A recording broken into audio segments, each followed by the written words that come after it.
untuk menyamakan Wapres hari ini dengan Pak Hatta? Nggak bisa. Dari semua pengetahuan tidak ada yang kalahkan Siapapun. siapa.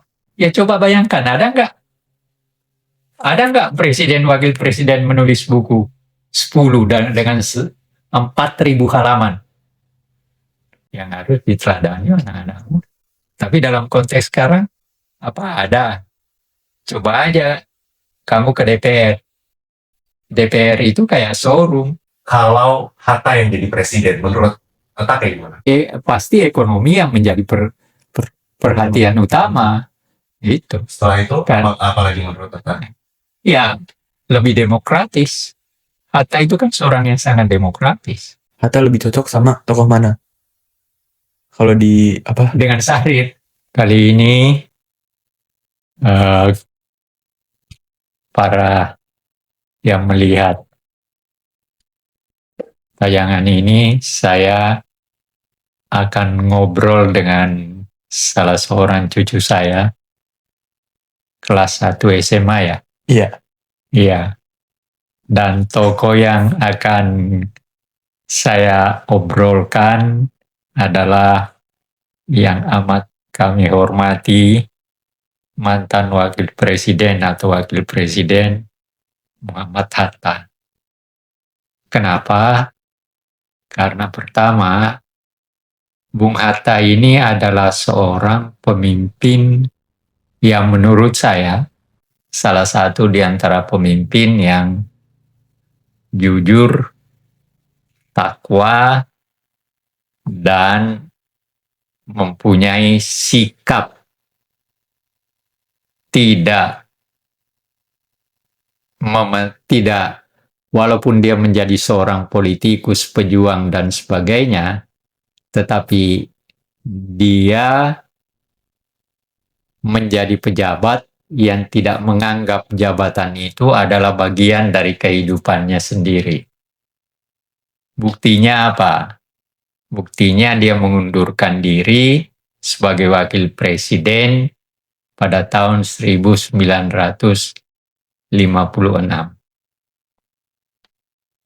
Nah, tetapi ini kenapa penting? Saya mau mengatakan bagaimana seorang pejuang Hatta ketika walaupun dia sudah menduduki jabatan, tapi dia merasa bahwa dia tidak bisa bekerja dengan baik, dia tinggalkan. Nah, itu satu. Yang kedua adalah dia adalah seorang pejuang yang sebenarnya dari keluarga kaya. Dia sudah ke Jepang karena apa? Ada salah seorang pamannya yang pedagang dan punya kerjasama dengan orang Jepang, lalu dia diajak ke Jepang oleh pamannya. Gitu. Nah, juga sekolahnya memang selalu bidang ekonomi waktu SMA, tapi dia juga tidak pernah lepas daripada berorganisasi.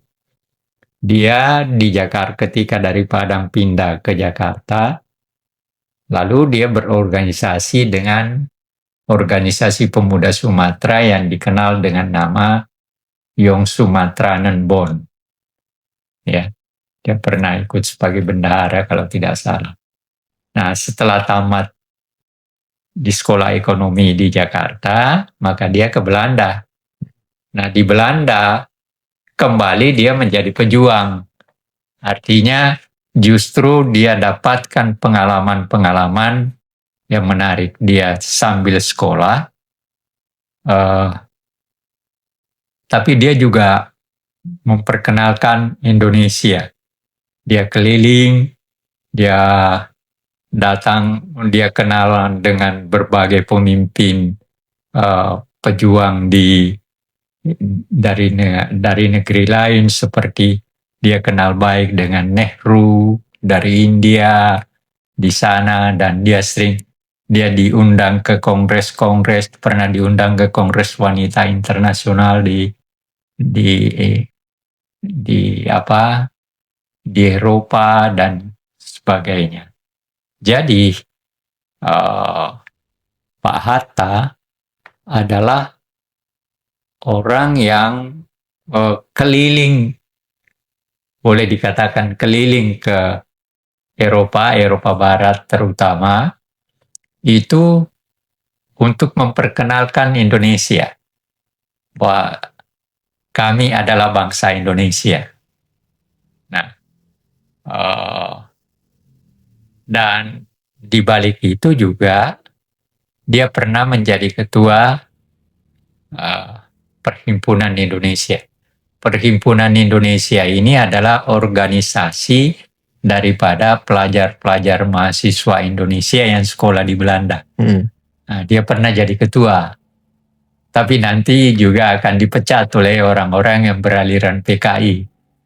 Nah, tapi ketika PKI memberontak di Indonesia tahun 26, kan dia kalah, dihancurkan. Nah, Semaun ketemu dengan Hatta di negeri Belanda.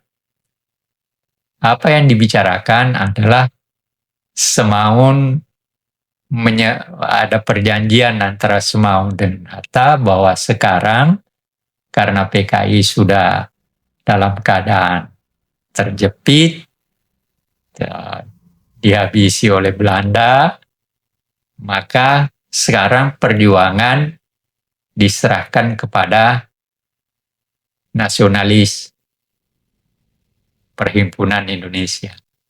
Nah, Semaun dimarahi oleh Stalin karena tidak boleh.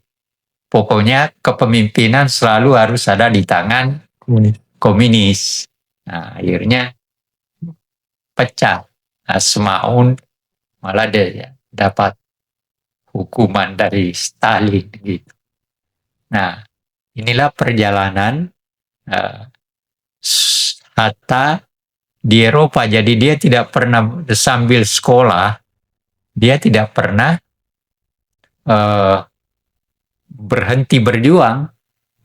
Nah, yang menarik itu adalah ketika dia mendengar bahwa PNI-nya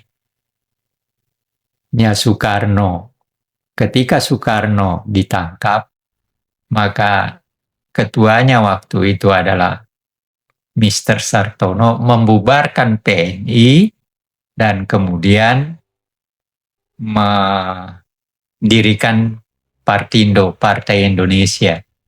Nah, Hatta marah, tanda kutip. Dia katakan masa hanya karena ketuanya ditangkap lalu kemudian partainya dibubarkan.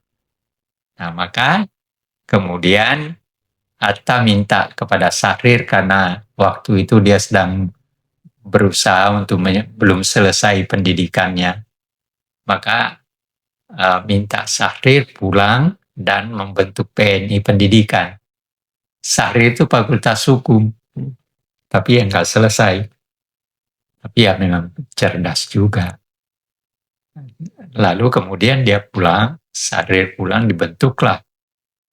Nah, setelah Hatta selesai, maka dia pulang dan kemudian PNI Pendidikan memberikan posisi kepada Hatta sebagai ketua.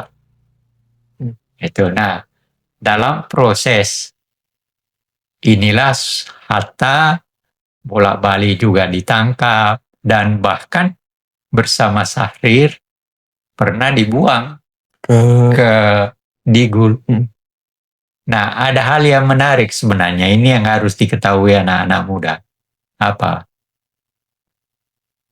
Pak Hatta itu tidak pernah lepas dari buku. Ya. Ada hal yang menarik. Tidak selalu boleh membaca buku kan. Apa yang terjadi? Dia gali di bawah tempat tidurnya lubang. Jadi ketika tidak ada yang mengawasi, dia baca buku. Begitu ada gejala bahwa akan ada yang buku itu dimasukkan ke lubang. Itu di bawah tempat tidurnya. Ya. Jadi, dan kalau kalian para anak-anak muda masih mau melihat sekitar 10.000 judul bukunya. Jadi kalau kamu lihat buku saya ini nggak ada artinya. Jadi kalau misalnya masih ke rumahnya luar itu masih ada buku itu 10.000 judul, sekitar 10.000 judul. Itu buku yang dimiliki. Dan saya dengar, saya tidak tahu apakah benar, tapi saya pernah mendengar, kalau beliau baca itu tidak boleh mengotori buku. Enggak seperti saya. Saya tidak bisa membaca kalau tidak mencoret sana, mencoret sini. Nah, lalu kemudian ketika Perang Dunia Kedua berakhir, maka bukan berakhir. Perang Dunia Kedua terjadi, di Eropa itu dipimpin Hitler, Jerman, Eropa, lalu di Asia Perang Timur Raya dipimpin oleh Jepang. Nah, Jepang menduduki Indonesia dan juga Cina dan hampir seluruh Asia, termasuk Asia Tenggara. Nah, Indonesia diduduki oleh Jepang, Belanda dihabisi. Nah, Soekarno dan Hatta bekerja sama dengan Jepang. Kenapa?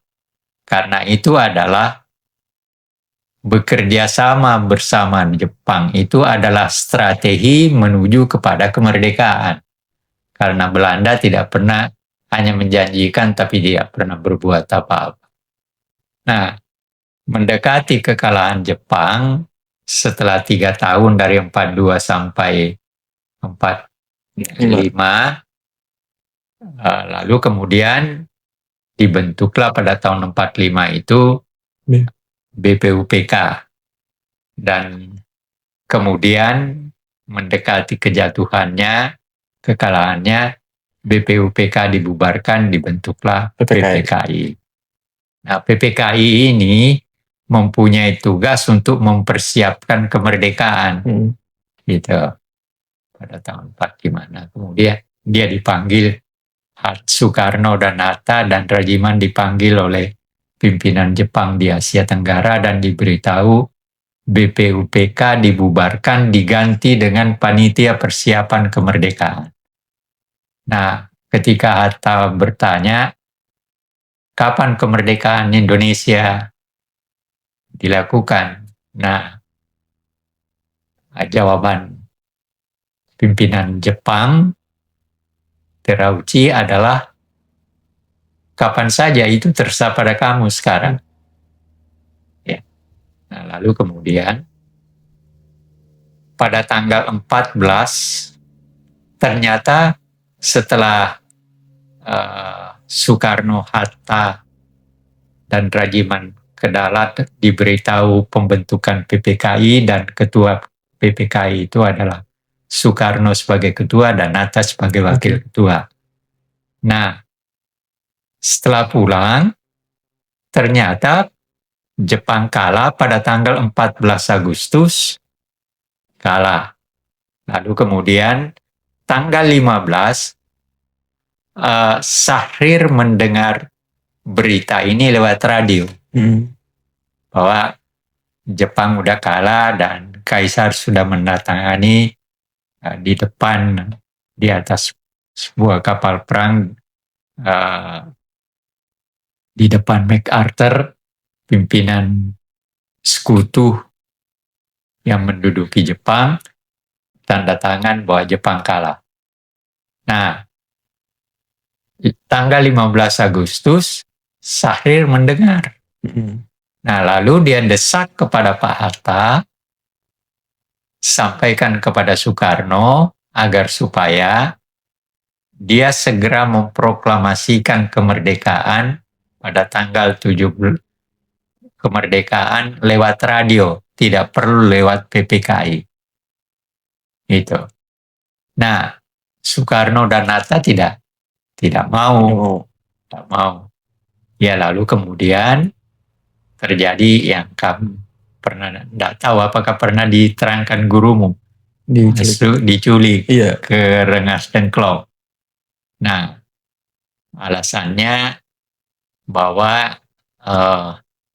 nanti pemuda akan melakukan demonstrasi besar-besaran sekitar 15.000 orang di Jakarta. Nah, maka Bung Karno dan Bung Hatta oleh pemuda disingkirkan ke luar kota supaya ketika pemuda-pemuda berdemonstrasi sebanyak 15.000 orang itu jangan sampai menjadi sasaran tembaknya Jepang. Iya kan? Siapa tahu kan, sana ribut. Nah, karena yang dianggap sebagai pemimpin utama adalah Soekarno dan Hatta, maka Jepang nembak kedua orang ini. Itu alasan pemuda. Tapi lalu kemudian, nah, itulah yang menjadi alasan pemuda.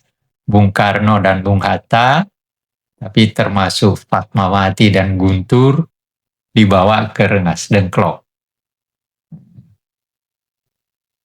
Lalu ya di sana masih ada tuh rumahnya di Rengas Dengklok itu kan kabupaten ini kan, Kabupaten Karawang kan. Nah, masih ada rumah seorang Cina dan keluarga Cina itu masih ada.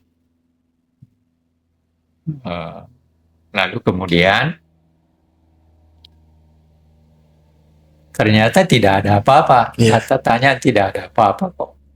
Nah, lalu kemudian Subarjo ketika datang di Jakarta mencari Soekarno-Hatta nggak ada, lalu dia dengar bahwa dia ada di Rengas Dengklok. Nah, dia pergi ke Rengas Dengklok, ngambil Soekarno-Hatta, sama tentu saja dengan Fatmawati, tetapi Soekarno dan Hatta tidak dibawa pulang ke rumahnya, melainkan dibawa ke rumah Maeda, yang sekarang Jalan Diponegoro nomor 1 menjadi Museum Proklamasi. Itu tuh, dibawa ke sana.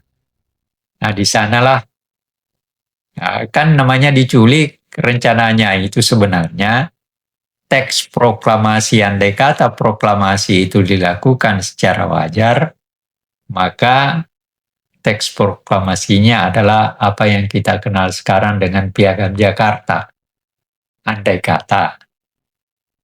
Artinya proklamasi dilakukan secara wajar sesuai dengan PPKI misalnya. Tapi enggak, ini malah dibawa ke rumahnya Maeda, maka Bung Karno bersama Hatta masuk ke satu ruangan, lalu Bung Karno mengatakan, ya saudara Hatta yang mendikte dan saya menulis. Karena apa? Bahasa Indonesianya lebih bagus. Jadi tulisan tangan tentang proklamasi itu tulisan tangan Soekarno.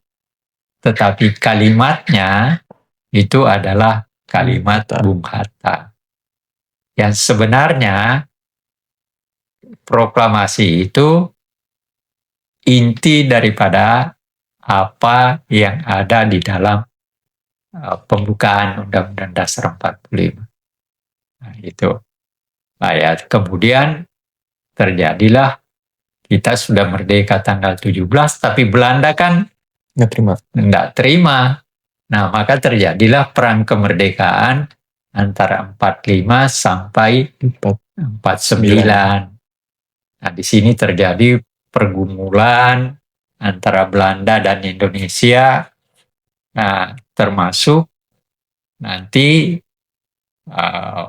dalam situasi itu pada mulanya sistem kabinet kita itu presidensil, tapi hanya 2 bulan Soekarno menjadi presiden sekaligus sebagai Perdana Menteri, lalu diganti oleh Syahrir. Syahrir pada bulan November menjadi Perdana Menteri pertama dengan membentuk kabinet parlementer pertama. Terus, tapi kan tentu ada perbedaan. Tan Malaka CS menolak berunding, sementara Syahrir sebagai Perdana Menteri berusaha untuk berunding dengan jalan diplomasi. Nah, sebenarnya alasan Syahrir itu masuk akal juga. Artinya kalau kita berunding dengan Belanda, itu artinya apa? Belanda sebenarnya sudah memberikan pengakuan tertentu pada posisi Indonesia sebagai bangsa merdeka karena sudah mau berunding kan. Itu. Maka perundingan pertama sebenarnya ada di negeri Belanda tapi gagal. Di Hohe di negeri Belanda itu. Nah, perundingan kedua Linggarjati. Iya. Linggarjati Syahrir. Tapi karena dianggap bahwa Linggarjati ini merugikan karena salah satu adalah bahwa bentuk negara kita nanti adalah federalis. Nah, lalu Syahrir jatuh setelah 3 kali dan memang juga selalu ditentang oleh Tan Malaka. Tan Malaka punya kekuatan Persatuan Perjuangan, nama organisasi Tan Malaka itu Persatuan Perjuangan yang menentang berunding dengan Belanda sebelum kita merdeka. Jadi tujuan utama dari Persatuan Perjuangan, kita merdeka dulu, baru kita boleh berunding dengan Belanda. Nah, akhirnya apa? Ya, tetap tidak ini perundingan tetap dilakukan, tapi karena Syahrir sampai 3 kali Perdana Menteri dan selalu ada oposisi, akhirnya Syahrir diganti oleh Amir Sarifuddin. Amir Sarifuddin akhirnya berunding dengan Belanda, tetapi persoalannya yang terjadi adalah di mana tempat perundingan itu dilakukan. Nah, Indonesia tidak mau kalau diadakan di Jakarta karena itu dikuasai oleh Belanda. Nah, Belanda tidak mau kalau diadakan di Jogja karena kan dikuasai oleh Indonesia. Akhirnya Amerika mengatakan, kalau begitu Anda berunding di Renville aja, itu ada kapal perang di Selat Jakarta, kapal perangnya Amerika. Anda berunding di sana aja. Nah, akhirnya terjadilah perundingan yang dikenal dengan Renville. Dipimpin Perdana Menteri, kita dipimpin oleh Perdana Menteri Amir Sarifuddin. Belanda dipimpin oleh seorang Indonesia yang memihak Belanda. Nah, lalu kemudian ternyata hasil daripada Renville itu lebih jelek daripada Linggarjati. Nah, akhirnya jadi ribut, akhirnya digantilah Amir Sarifuddin, maka penggantinya adalah Hatta. Jadi Hatta memimpin kabinet sekaligus sebagai wakil presiden. Nah, itu artinya apa? Kabinetnya adalah kabinet presidensil. Karena kalau presiden atau wakil presiden yang membentuk kabinet, itu artinya kabinetnya adalah presidensial. Itu, maka dibentuklah. Nah, Hatta terus, tapi kan kemudian Belanda terus melakukan kejahatan kepada kita. Ada agresi pertama, ya kan, Renville. Lalu kemudian agresi kedua. Nah, di agresi kedua inilah Yogyakarta diduduki Belanda, ya kan? Diduduki Belanda, Soekarno-Hatta ditangkap. Tetapi yang hebat apa? Ketika Belanda menduduki Yogyakarta, Jenderal Sudirman sebagai Panglima Besar yang lagi sakit dan ada di rumah sakit Bethesda di Yogyakarta, datang ke istana menanyakan kepada Bung Karno, apakah Bung Karno mau bersama-sama pergi dari ibu kota dan masuk hutan memimpin. Nah, malah Bung Karno menasehati Jenderal Sudirman, Adinda berobat aja dulu di Bethesda, nanti saya beritahu kepada Belanda bahwa Anda sakit. Tapi Jenderal Sudirman sebagai Panglima Besar kan punya tanggung jawab. Akhirnya dia bilang, enggak, saya mau keluar kota. Akhirnya dia pergi keluar kota dan memimpin perang gerilya. Iya. Nah, maka dalam proses perang yang terjadi juga ada usaha untuk perundingan dan sebagainya. Nah, ketika Yogyakarta diduduki oleh Belanda, sebenarnya kita melakukan perlawanan itu ada serangan malam hari. Nah, lalu kemudian menurut apa yang pernah saya dengar, Pak Hamengkubuwono, Sultan Hamengkubuwono, yang waktu itu berkedudukan sebagai Menteri Pertahanan, memberitahu kepada Jenderal Sudirman sebagai Panglima Besar, ini gimana, kita sebenarnya kan perlawanan kita tidak kurang, cuma tidak pernah diberitakan secara besar-besaran. Nah, bagaimana kalau kita melakukan sesuatu yang bisa menjadi hal yang besar gitu, dampak. Kan ada serangan dulu, ada serangan 1 Maret yang dipimpin oleh Jenderal dipimpin oleh Soeharto. Maka itu penting, artinya apa?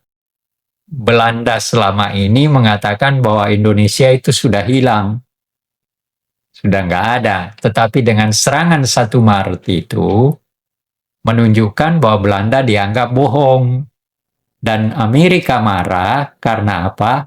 Hatta sedang berunding di Kaliurang dengan Komisi 3 Negara, tapi Belanda melakukan penyerangan itu. Akhirnya Hatta kembali, lalu ditangkap bersama Soekarno. Nah, dalam proses penangkapan itulah kemudian, tetapi juga bahkan dengan singkat kata, setelah melakukan berbagai kegiatan diplomasi, akhirnya terjadi langkah yang dikenal dengan perundingan Rumroyen. Nah, perundingan dipimpin dari kita Muhammad Rum, dari Belanda Van Rooyen itu berunding. Akhirnya disepakati bahwa nanti perundingan lebih lanjut akan diadakan di negeri Belanda yang dikenal dengan Konferensi Meja Bundar.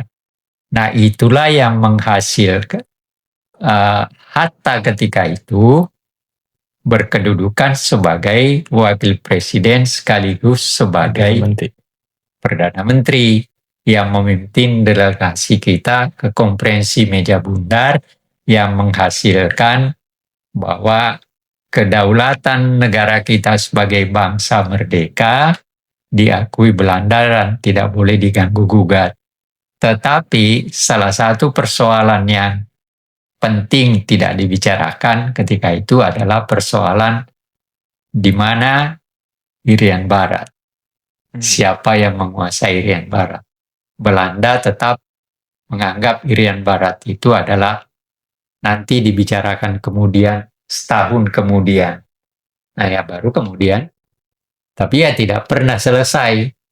Nanti pada tahun 63 baru selesai. Nah, berakhirlah, artinya cerita tentang Hatta udah selesai. Nanti kembali jadi wakil presiden berjalan. Ada konferensi Asia Afrika, dia masih berkedudukan sebagai wakil presiden, Perdana Menterinya Ali Sastro Amijoyo, presidennya adalah Soekarno, mengundang 19 negara datang ke Bandung, melahirkan konferensi Bandung.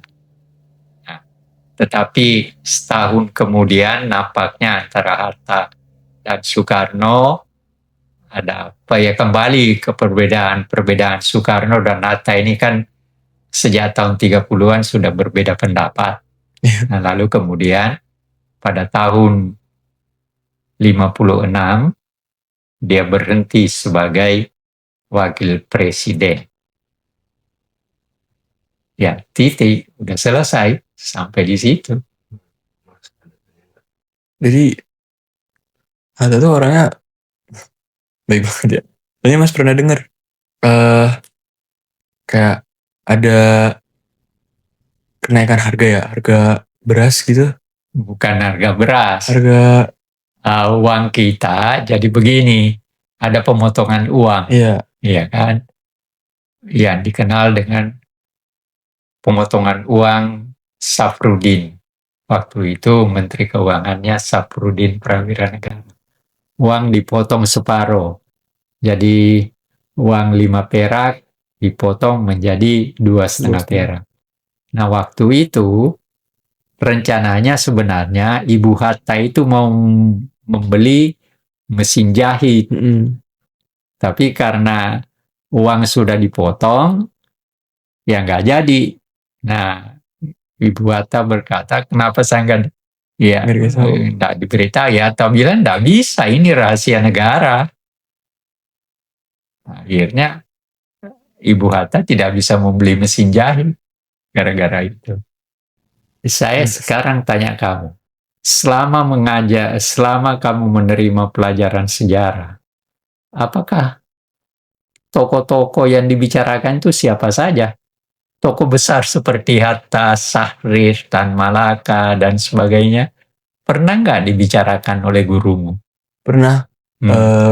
Apa yang dibicarakan sekarang ya, itu tuh pas kemerdekaannya, kayak Piagam Jakarta, kayak. Nah, kalau Piagam Jakarta itu adalah ketika BPUPK selesai mendengar pidato Soekarno tanggal 1 Juni, maka Rajiman membentuk Panitia 8. Panitia 9. Panitia 8 dulu. Nah, gurumu kan enggak tahu itu. Panitia 8 itu dibentuk oleh Rajiman. 2 orang tokoh Islam dan 6 orang tokoh sekuler. Ketuanya adalah Soekarno, wakil ketuanya Hatta. Nah, lalu Soekarno tampaknya agak kurang enak dengan hanya 2 orang di antara 8 itu. Nah, lalu dia kumpulkan anggota BPUPK yang tidak pergi keluar kota sebanyak 34 orang.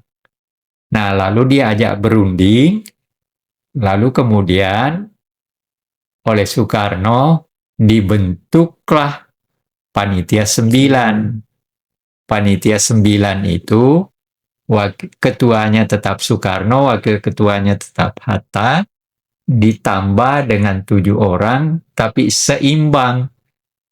Islamnya, wakil Islamnya 4 orang, wakil sekulernya 5 orang. Gitu. Itulah yang melahirkan dalam perundingan mereka bersembilan ini, melahirkan apa yang sekarang dikenal dengan istilah Piagam Jakarta. Istilah Piagam Jakarta itu diberikan oleh Muhammad Yamin. Gitu. Tapi pada dasarnya Piagam Jakarta itu susunannya ya Pancasila juga. Gitu. Kalau Hatta yang jadi presiden, menurut Hatta kayak gimana? Pasti ekonomi yang menjadi perhatian utama. Itu. Setelah itu, apalagi menurut Hatta? Ya, lebih demokratis. Hatta itu kan seorang yang sangat demokratis. Jadi, nah, misalnya ketika Soekarno dekrit presiden, kan Soekarno jadi mempunyai peranan. Karena ya seperti yang berulang-ulang saya katakan, Soekarno itu 20 tahun presiden, tapi sebenarnya memerintah itu sekitar 5-6 tahun aja, yaitu setelah dekrit presiden. Nah, ketika Soekarno berkuasa dengan uh, demokrasi terpimpin, Hatta ini selalu memberikan kritik pada Soekarno. Nah, ada sebuah tulisannya yang berjudul Demokrasi Kita, yang dimuat di Panji Masyarakat yang dipimpin oleh Hamka.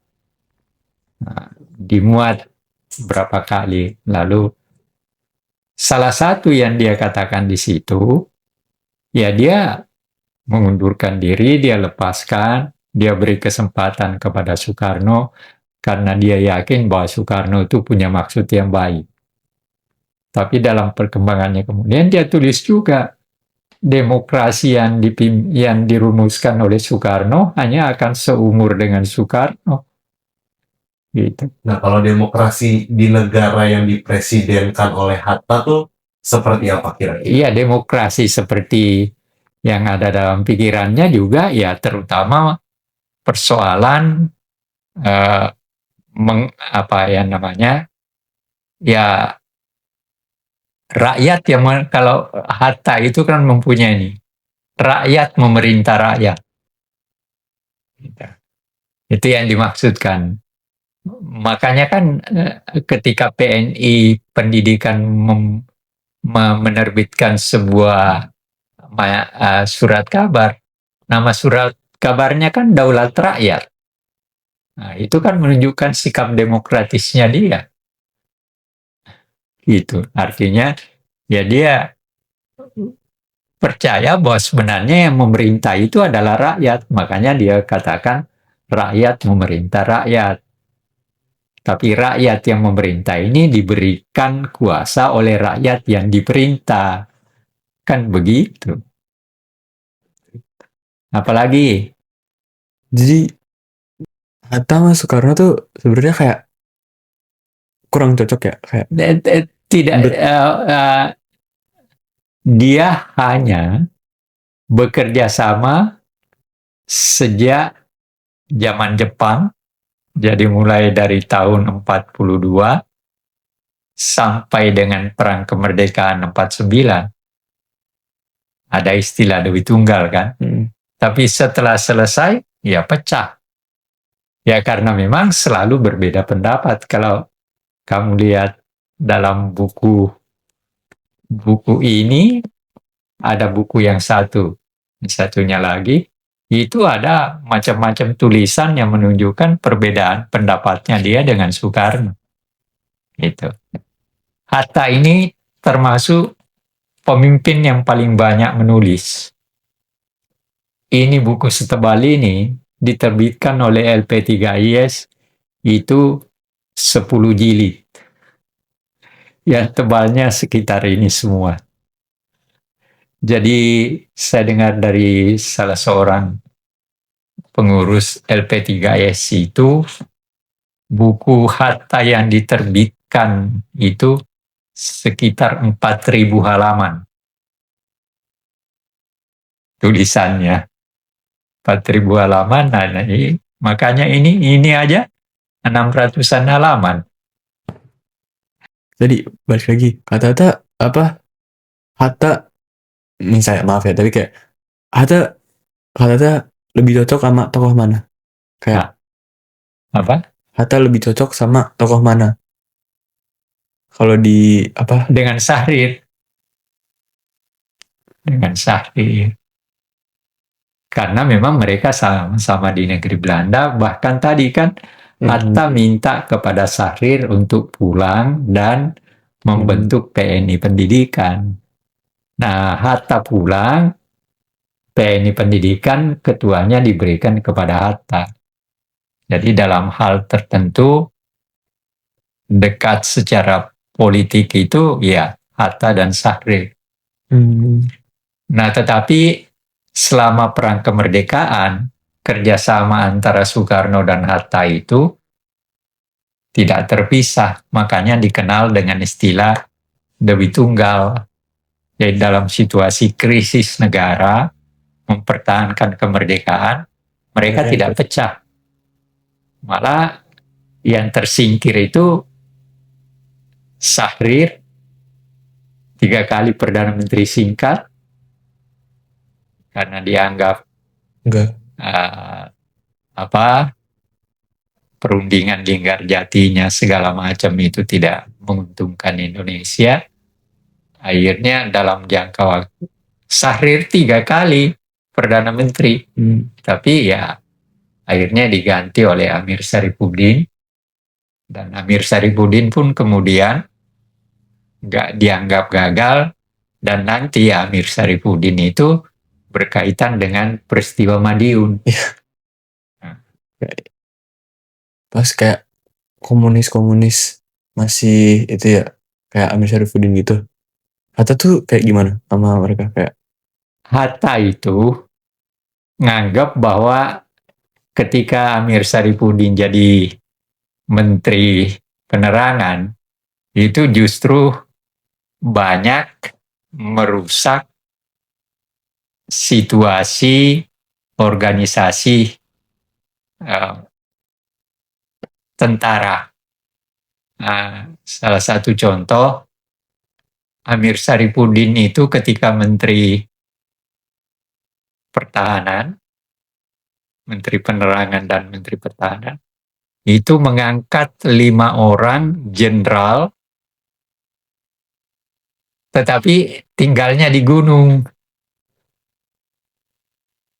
Tidak pernah berperang. Lalu ketika Hatta naik sebagai Perdana Menteri, akhirnya dikatakan 3 orang dipecat, diberhentikan, hanya 2 orang dilanjutkan. Ya kayak gitu. Jadi ada Hatta ini kan orangnya sangat disiplin dan berpegang pada aturan-aturan. Dia tidak mau melampaui aturan yang telah disepakati. kalau kayak agamis, yang ekstremis agamis, Kartosuwiryo. Kartosuwiryo. Nggak ada hubungannya. Oh, nggak ada. Nggak. Malah kalau itu yang mau Hatta itu oleh PKI sering dianggap sebagai orang masyumi. Makanya Hatta dianggap malah pernah PKI mengisukan supaya Hatta dicoret namanya sebagai proklamator. Gitu. Jadi dia orang PKI selalu nuduh Hatta sebagai orang masyumi. Nah, masyumi itu dibubarkan pada waktu demokrasi terpimpin. Padahal secara dasar pemikiran kan Hatta juga sosialis ya? Iya, sosialis juga. Tapi beda. Sosialisnya gini, sosialismenya Hatta itu dia ketahui di Eropa, dan dia menyaksikan bagaimana sosialisme bergumul dengan situasi di Eropa. Nah, beda dengan sosialismenya Soekarno. Sosialismenya Soekarno dipahami lewat buku. Itu loh. Nah, sebenarnya berarti ini kalau misalkan tanpa jabatan atau tanda apapun ya, Hatta tuh bisa dibilang yang paling pintar secara bukan cuma intelektual, tapi karena pengalaman dia sampai ke Eropa dan bahkan jadi ketua PPI dan segala macam, itu jadi salah satu pejuang yang paling intelektual.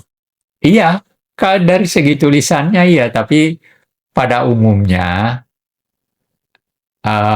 pemimpin kita itu Soekarno juga intelektual. Cuma dia tidak pernah keluar negeri. Dia baru keluar negeri setelah kita merdeka. Bedanya. Jadi Syahrir, Soekarno itu langsung melihat bagaimana pelaksanaan demokrasi. Syahrir dan Hatta itu melihat secara langsung apa yang dimaksud dengan sosialisme di Eropa, apa itu komunisme di Eropa, apa itu koperasi. Ya, dia tahu secara langsung di negeri Yang terjadinya ide-ide itu, dilaksanakannya ide itu. Sementara Soekarno hanya tahu dari buku. Nah, itu kan bedanya. Ya. Tapi terlepas daripada apa, Soekarno juga hebat. Coba aja baca bukunya di bawah bendera revolusi itu. Itu hasil, dan apalagi kalau kamu baca, tapi ya sekarang kamu belum mampu menang. Waktu pembelaannya di Bandung, Indonesia menggugat, bukan main hebatnya itu. Mengutip pendapatnya apa. Saya sampai bertanya, kapan Soekarno punya waktu membaca dan membuat pembelaan yang begitu bagus? Kalau Hatta memang kerjanya baca buku. Ya, Hatta itu kalau mau pergi, yang pertama kali diurus bukunya, bukan pakaiannya. Hatta tuh mulai menulis dari Ia udah menulis sejak kapan dia. Jadi orang-orang ya tahun 30-an sudah menulis berapa banyak ini yang ada di sini ditulis pada tahun 20-an, tahun 30-an. Ya, pemimpin kita itu penulis. Hebatnya negerimu ini apa? Yang mendirikan negerimu ini anak muda dan intelektual. Orang, iya. Kita selalu menggunakan istilah orang terdidik yang tercerahkan. Gitu. Dari terdidik tercerahkan itu yang paling menonjol sifatnya adalah Hatta ya? Salah satu yang terbaik yang menurut saya yang menunjukkan sikapnya sebagai seorang intelektual dan tercerahkan. Coba bayangkan kalau dia tidak tercerahkan, sama dengan Soekarno juga sih. Sebagai dokter Andes ekonomi, kalau dia bekerja sama Belanda langsung diterima kan, dan pasti mendapatkan kehidupan enak. Sama halnya dengan Soekarno sebagai insinyur, kalau dia kerja dengan Belanda langsung bisa diterima. Tapi kan dua-duanya tidak mau. Karena apa? Ininya hebat, ininya juga hebat. Artinya otaknya cerdas, tapi hati nuraninya juga tercerahkan. Gitu loh. Itulah yang memerdekakan kita. Coba kalau orang seperti Soekarno, Hatta ini tidak memimpin rakyatnya untuk melawan Belanda, belum tentu kita duduk di sini sebagai orang merdeka. Kan pemberontak abad 17, 18, 19, semuanya kan ya hanya melawan karena marah, tanahnya diambil kayak di Diponegoro, dan sebagainya kan. Tapi kalau Soekarno dan Hatta berjuang, ya pakai ilmu. Karena terdidik. Lewat sekolah, dia baca buku banyak, dan sebagainya. Nah, dan buku yang dia baca adalah buku yang justru dipakai dari pemikiran-pemikiran yang menjajah. Iya kan? Buku yang mereka baca itu kan buku yang ditulis oleh para penjajah. Tentang demokrasi. Ada cerita Hatta ke satu toko buku, terus langsung beli, kalau nggak salah 10 apa berapa belas buku gitu dalam satu waktu. Ya. Tapi anaknya bilang ada juga sering toko buku yang memberikan buku gratis ke dia karena sudah semacam langganan gitu. Jadi ketika Hatta datang ya ini dikasih. Terpenting adalah bahwa semua seperti Yamin, Soekarno, Hatta, Sahir, yaitu kemampuan menulisnya tinggi. kemauan membacanya tinggi semua. Apa ya, Mas jadi kayak penasaran sama kayak personal life-nya Hatta, kayak keluarganya gitu-gitu, ada cerita nggak? Iya, oh itu anaknya 3 orang itu kan orang terdidik semua. Miuta itu profesor, lalu anaknya tiga-tiganya itu berpendidikan semua. Doktor, yang satu yang bungsu yang S2, yang dua, yang pertama Ibu Mete itu profesor antropologi, lalu ada satu kedokteran, lalu satu politik. Gitu.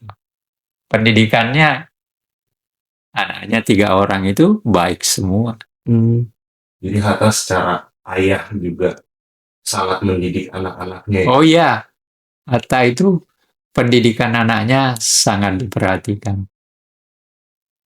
Kalau apa, Hatta pas kecil kayak keluarganya kayak sangat mendukung banget ya sama pendidikannya. Iya, namanya juga orang kaya. Hatta itu kalau ke sekolah naik dokar. Dokar pada waktu itu you bisa bayangkan, tidak mungkin dimiliki orang biasa. Jadi ke sekolah aja dia naik dokar. Tapi kekayaannya itu dia gunakan dengan untuk hal yang baik dan ya. Iya, tentu berjasa. saja. Ketika bahkan apa namanya? Tapi pada saat dia sudah berhenti sebagai wakil presiden, dia termasuk orang yang sangat sederhana loh. Sampai membayar listriknya itu dibayarkan oleh Ali Sadikin. Sampai coba you bayangkan. Dan ini ditemukan katanya oleh anaknya, Ibu Halida. Jadi dia periksa setelah beliau meninggal, dia periksa. Ternyata dia temukan satu pernyataan bahwa Pak Hatta itu ingin membeli sepatu Belly. Tapi karena nggak punya duit, karena Belly itu kan mahal. Nah, tapi you bayangkan kalau dalam konteks sekarang, kalau wakil presiden, ya kirim, dia telepon aja sama duta besar, belikan saya ini, ya langsung dibelikan. Tapi Hatta tidak melakukan itu. Karena sepatu Belly yang dia inginkan itu adalah milik pribadi kan, bukan milik wakil presiden. Maka dia tidak jadi beli karena nggak duitnya nggak ada. Nah, ini artinya apa? Kejujuran pada dirinya sedemikian tinggi, dan barangkali itu yang tidak ada sekarang. Nah itu perbandingan, ya walaupun agak lucu ya ngomongin ini, tapi perbandingan Hatta dengan pejabat-pejabat sekarang. Ya, enggak bisa dibandingkan. Hatta, ya saya 2 kali ketemu untuk mewawancara dia. Kau tahu, yang pertama saya kaget. Begitu sederhananya. Ya. Ngomongnya juga tidak merasa dia hebat. Malah dia katakan, karena saya bersama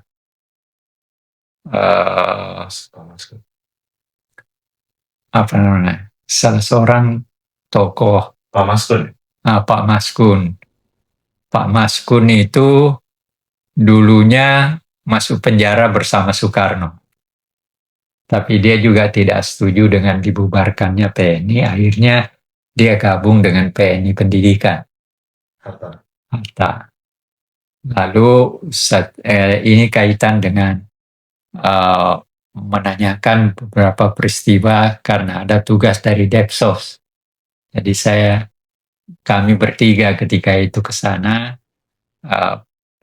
Pak Maskun, Eyangmu, Pak Sagimun, dan saya. Saya cuma anak kecil yang ikut. Tapi begitu Pak keluar Pak Hatta, pakaiannya sangat sederhana. Ketika ditanya, dia tidak segera. Dia bilang malah sama Pak Masko, Bung kan tahu. Jadi dia tidak jawab. Dia cuma, Bung kan sudah tahu. Dia tidak membesar-besarkan diri. Tidak. Sama sekali enggak. Sama sekali. Saya adalah saksi paling tidak 2 kali melihat bagaimana seorang Pak Hatta itu adalah seorang pemimpin yang tidak menonjolkan diri. Dia memperlihatkan bahwa saya juga manusia biasa. Karena banyak tuh dari kita yang coba untuk menyamakan Wapres hari ini dengan Pak Hatta. Tak bisa. Nggak ada. Dari semua pengetahuan tidak ada yang kalahkan Siapapun. siapa. Ya coba bayangkan, ada nggak presiden wakil presiden menulis buku 10 dengan 4.000 halaman, dan itu sudah diterbitkan. Ini saya kebetulan diminta untuk membahas 2, jilid pertama dan jilid ketiga. Nggak tahu jilid pertama, nggak tahu terselut di mana. Coba yuk bayangkan. Nggak ada kalau sekarang yang ada buku-buku tentang biografi menjago-jagokan diri, ketawa aja saya. Pas Hatta di Belanda kayak sebagai pelajar udah kayak cerita Sebagai mahasiswa. sebagai mahasiswa. Kenapa? Kayak Ya dia ikut berorganisasi. Dia pernah jadi ketua Perhimpunan Indonesia tahun 24. Dan di situ dia keliling untuk memperkenalkan Indonesia. cerita-cerita dari kayak teman Belandanya nggak kayak dari kayak orang-orang Belanda. Malah ada Jalan Hatta, ada Jalan Sahrir di negeri Belanda. Jadi orang Belanda tuh apa? Orang Belanda itu menghargai Hatta dengan Sahrir kayak apa? Karena dianggap teman juga ya. Iya, mereka memang berjuang juga tidak dengan teriak-teriak, dengan dia menulis ya, misalnya seperti Perhimpunan Indonesia, dia terbitkan majalah Indonesia Merdeka. Ya, disitulah Hatta menulis, yang lain juga menulis. Yang terutama diteladani pada Pak Hatta itu adalah kecerdasan dan kemauan untuk belajar yang tidak pernah berhenti. Membaca itu tidak pernah berhenti. Dan seperti saya katakan, kalau dia mau pergi, yang dia urus dulu bukunya, bukan pakaiannya. Tuh. Ya. Kedua, tampil sebagai seorang pemimpin tetapi tetap dengan kesederhanaan. Ya, tidak menonjolkan diri. Ya, coba bayangkan seorang wakil presiden ingin beli sepatu Belly, nggak punya uang, nggak jadi. Kan ini teladan semua sebenarnya. Yang harus diteladani anak-anak muda. Tapi dalam konteks sekarang, apa ada? Coba aja kamu ke DPR. DPR itu kayak showroom. Mobil di mana-mana. Ya, mobil di mana-mana. Pakaian kayak apa. Ya, waktu saya itu tadi, ketika saya datang ke rumahnya, lihat pakaiannya sangat sederhana. Apa benar yang saya hadapi ini bekas wakil presiden? Ya, tapi ya, faktanya itu. Ya, saya kira itu yang kalau mau, ya tentu saja masing-masing punya kehebatannya, masing-masing punya sikap kepribadiannya sendiri. Nah, dan itu kan tergantung juga dari latar belakang macam-macam. Kalian tidak bisa membedakan begitu saja antara Soekarno dan Hatta. Karena kan punya karakternya sendiri, punya cara hidupnya sendiri, dan sebagainya. Tapi dua-duanya punya jasa besar bagi bangsanya. Nah, itu yang harus ditangkap. Soekarno punya jasa besar, Hatta punya jasa besar, Sakrir punya besar, Tan Malaka punya jasa besar. Jadi kalau mau membandingkannya, ya tidak bisa dibandingkan begitu saja. Kalian anak muda harus tahu latar belakang mereka, kebiasaan mereka. Seperti Hatta yang lucu buat saya dengar ya. Ya kalau baca buku itu nggak boleh dicoret-coret. Bukunya tetap harus bersih. Sama kalau nggak salah nggak boleh tidur bareng buku ya. Iya, pokoknya membaca buku tidak boleh coret, tidak boleh rusak. Nah, beda dengan Hatta kan. Coba kau lihat, semua buku yang saya baca kan semua penuh dengan coretan. Ini tulisan saya tentang Pak Hatta. Ini judul yang ketiga. Ini kumpulan dan dari berbagai orang. Teman-teman Pak Hatta, orang yang merasa kenal dengan Pak Hatta, dan segala macam. Ada sekian banyak tulisan di sini. Tunggu. Yang Peta ada di sini. itu tentang apa? Ya, tentang otonomi daerah. Ini hubungan Bung Hatta, demokrasi rakyat, berdaulat, sejahtera bersama dengan otonomi daerah, kabupaten.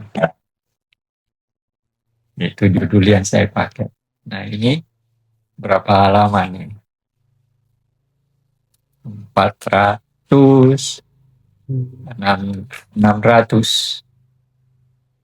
688 halaman dari berbagai pihak. Salah satunya Kebetulan saya diminta itu nulis. Tapi emang Pak Hatta tuh apa ya, pro rakyat banget ya, kerakyatan banget. Iya. Bagi dia rakyat yang memerintah rakyat.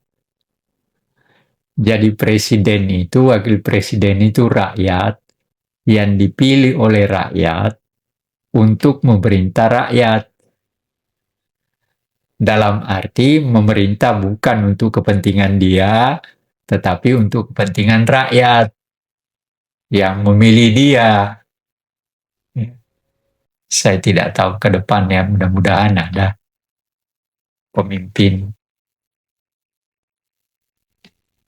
Iya. Belum tergantikan berarti ya. Menurut saya sih ya. Menurut saya. Artinya terutama kesederhanaan, kecerdasan. Ya, dengan tentu saja kita tidak bisa tanpa melihat situasi yang dihadapi. Setiap pemimpin kan menghadapi hal-hal. Setiap generasi kan. Sebagai satu contoh, generasi Prabowo, kamu tidak bisa samakan dengan generasi Soekarno dan Hatta. Itu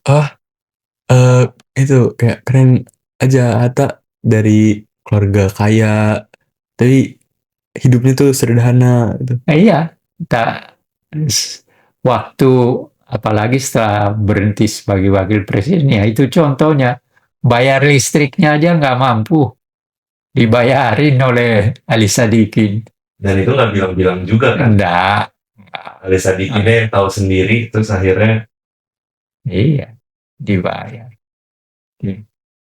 Jadi kehidupan sederhana itu, ya sampai sekarang anak-anaknya juga meniru ayahnya.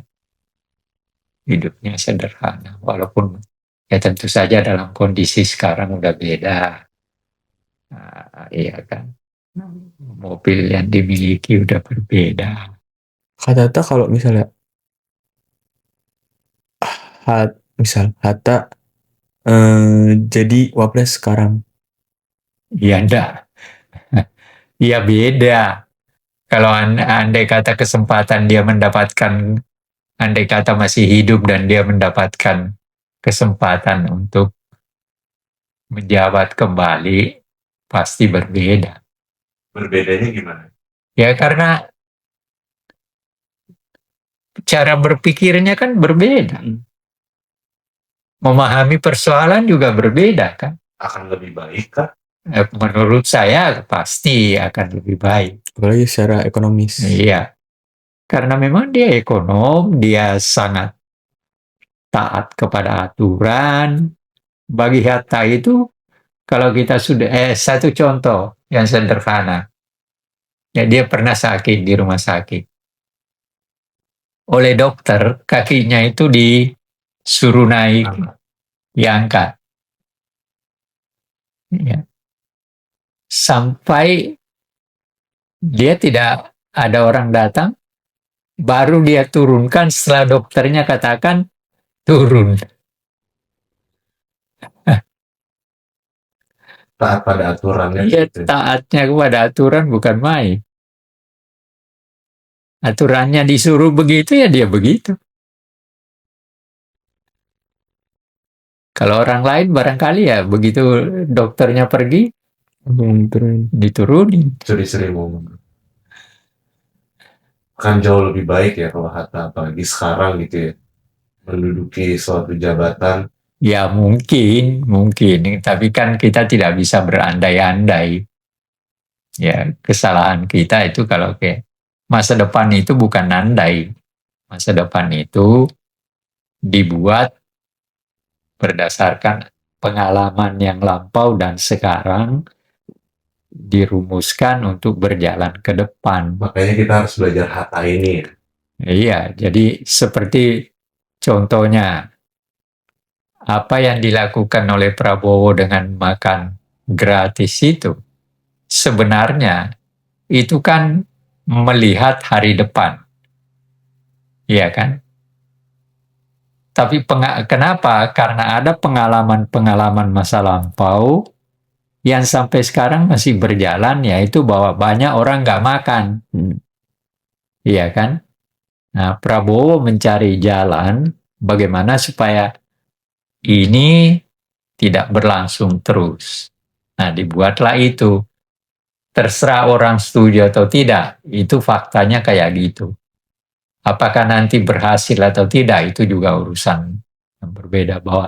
Tapi Prabowo punya ide untuk menyelesaikan salah satu persoalan untuk hari depan adalah melalui MBG itu.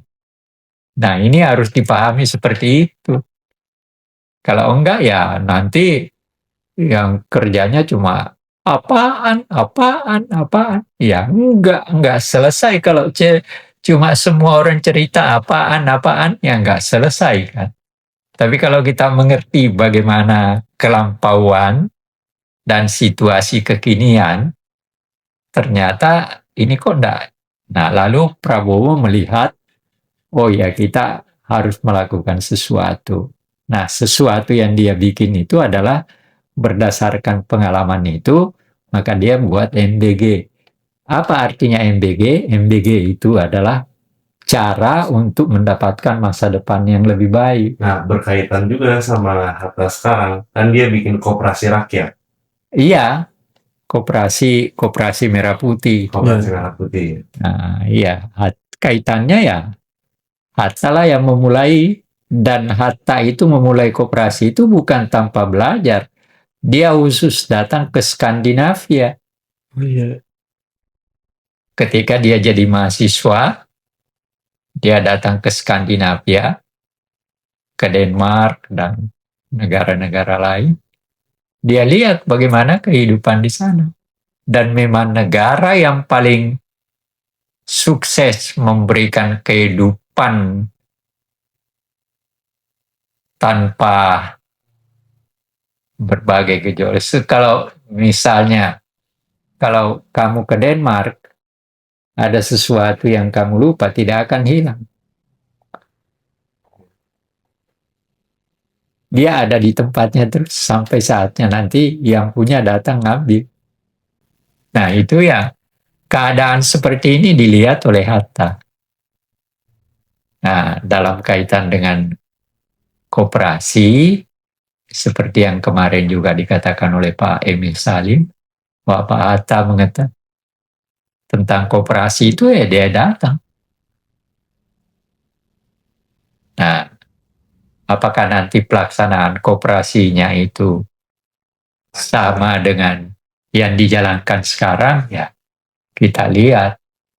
Tentu ada perbedaan tertentu karena kondisi yang dihadapi juga sudah berbeda. Oke?